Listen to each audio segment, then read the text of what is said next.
Okay, I've changed one thing, and actually I think I changed a few things, but the most substantial one I would say would be to have just no display capture. So I think it's actually lagging a lot less now. But let me turn this off because I don't really need it. As I was saying, yeah, here she is. So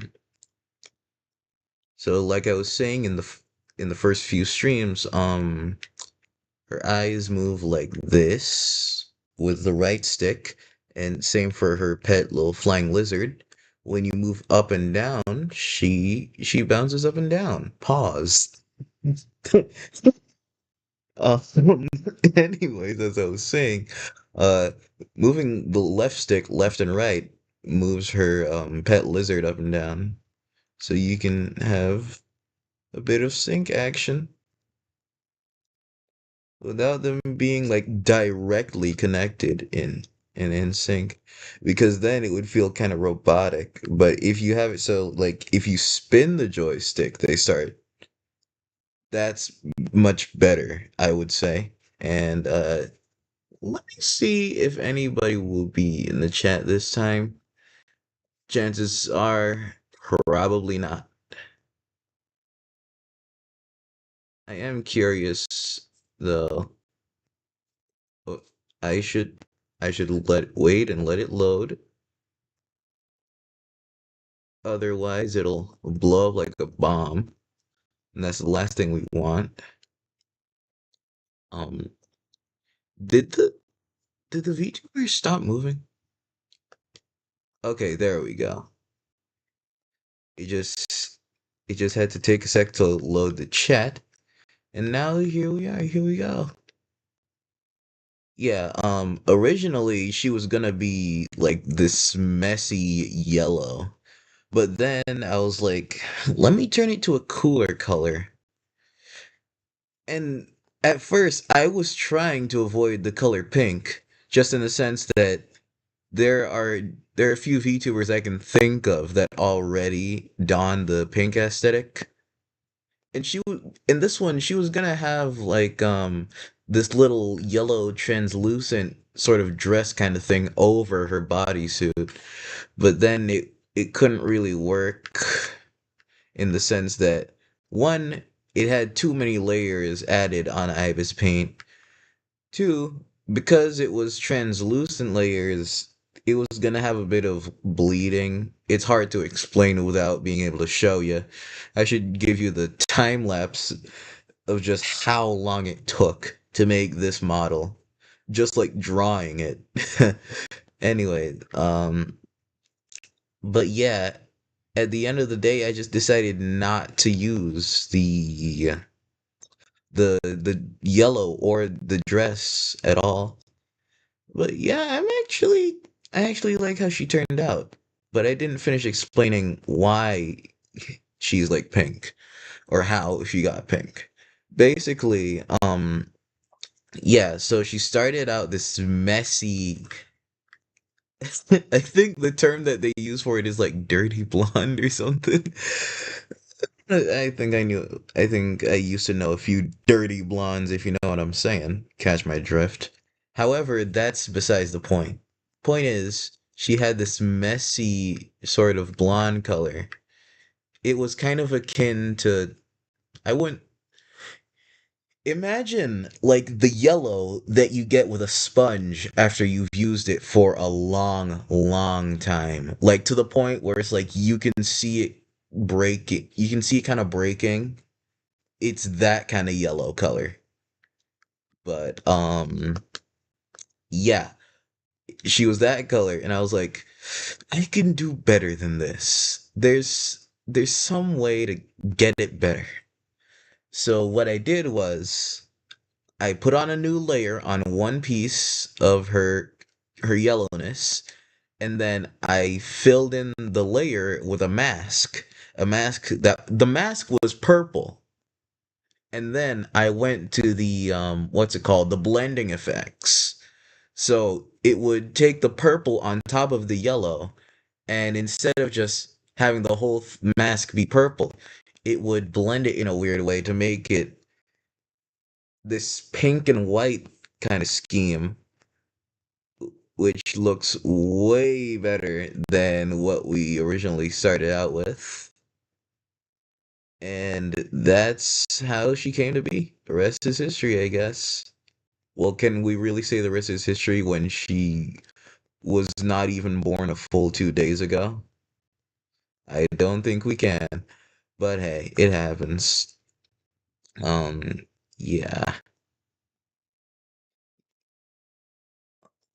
Look at and like the angel part comes in not just the wings and halo, but also like those eyes there.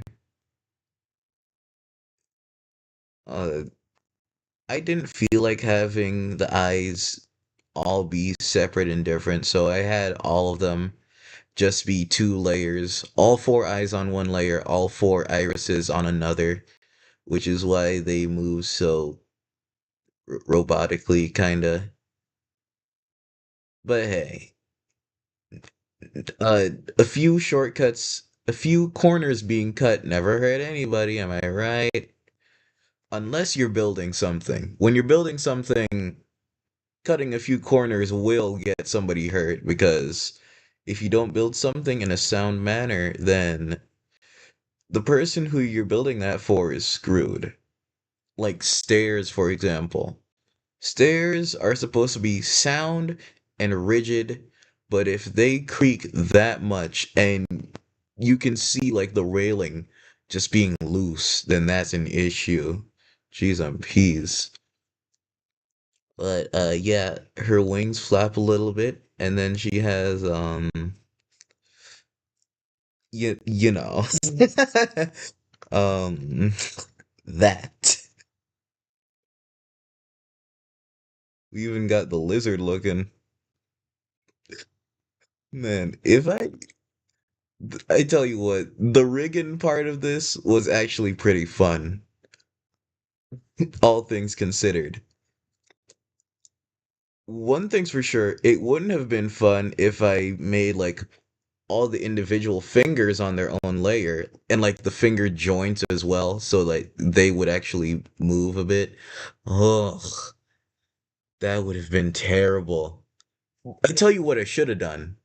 What I should have done was to just like I should have had it so that not all the fingers on different layers, but I should have had the forearm and like the whole hand separate so that it could move from the wrist. That would have been a cool little thing. So like the hand would sway a little bit, kind of like the wings would. But hey, it happens. And I don't know if it's able to pick up. But yeah, I can kind of see it. But like, if you shake her a whole lot, um, her hair kind of has a flowy little motion. And if I were to show you how it looked in Inochi, the thing I used to rig this, it would look crazy, dog. I like the halo though. Fun fact, it was supposed to have a very bright yellow glow on it, but that is nowhere to be found, mind you. But hey, it happens. What else? What else? Yeah. Uh, if I showed you my sketchbook right now, I have it very near me, but I can't really show it to you because of how I'm streaming this. But I'll show it to y'all later. But yeah, I just looked at a bunch of flying characters that I know, and it was like, I need to make a small creature that its main purpose is that it can fly.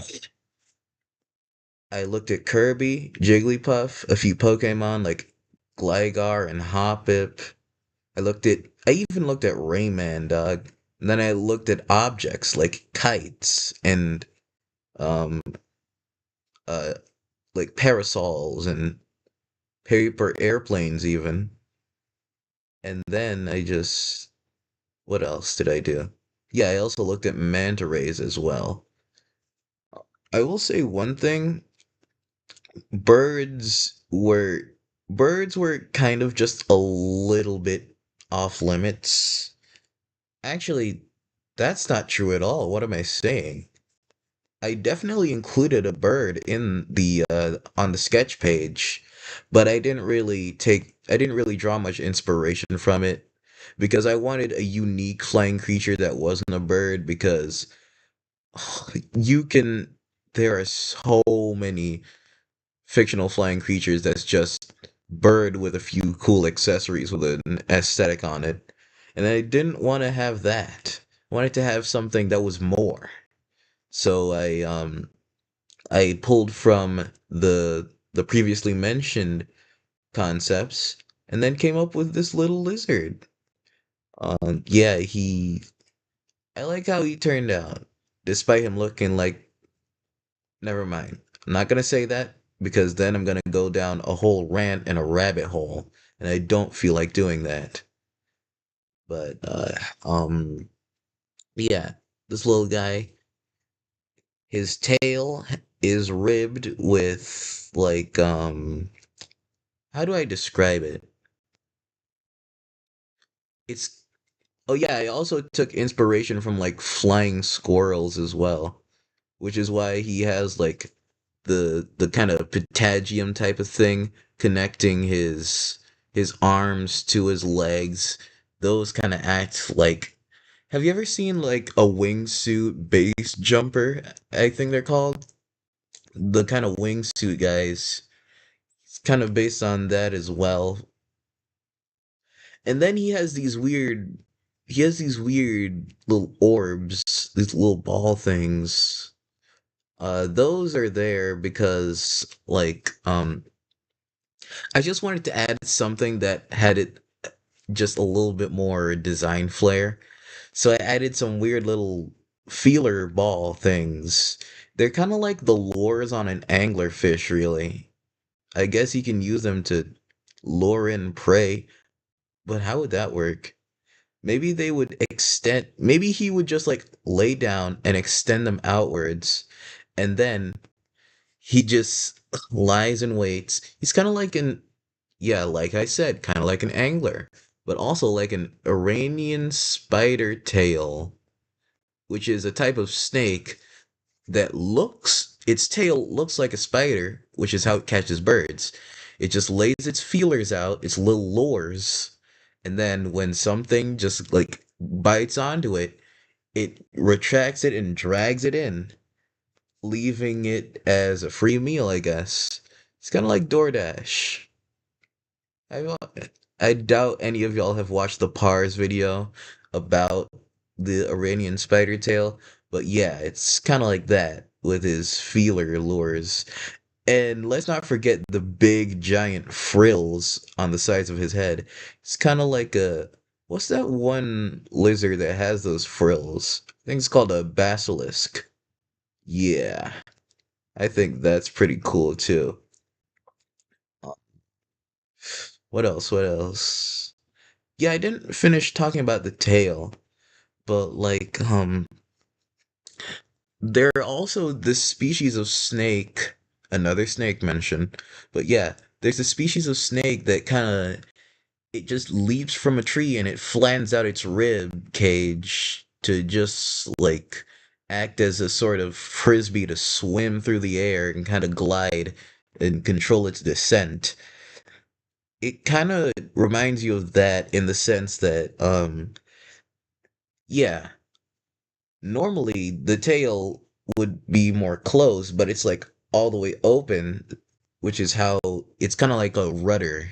I think those are called that helps it steer and stabilize its flight, which is really cool to me in the sense that, dude, I really wish that humans evolved wings or something that would let them be able to fly.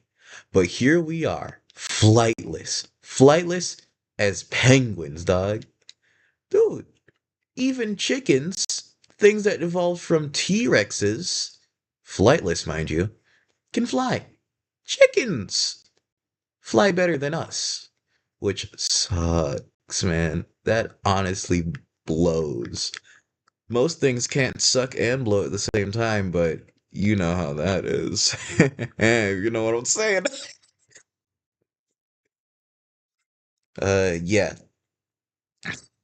I don't know if I mentioned this earlier, but she was originally gonna be a bear, which is why her ears are like that.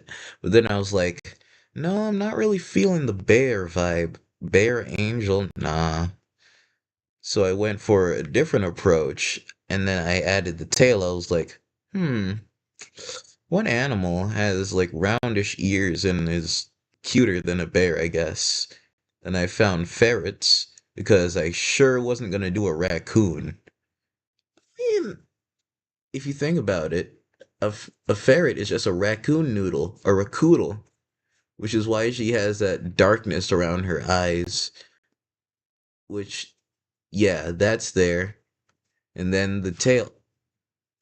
The tail doesn't move too much, but I like how much it moves as it stands currently. I also like how these move.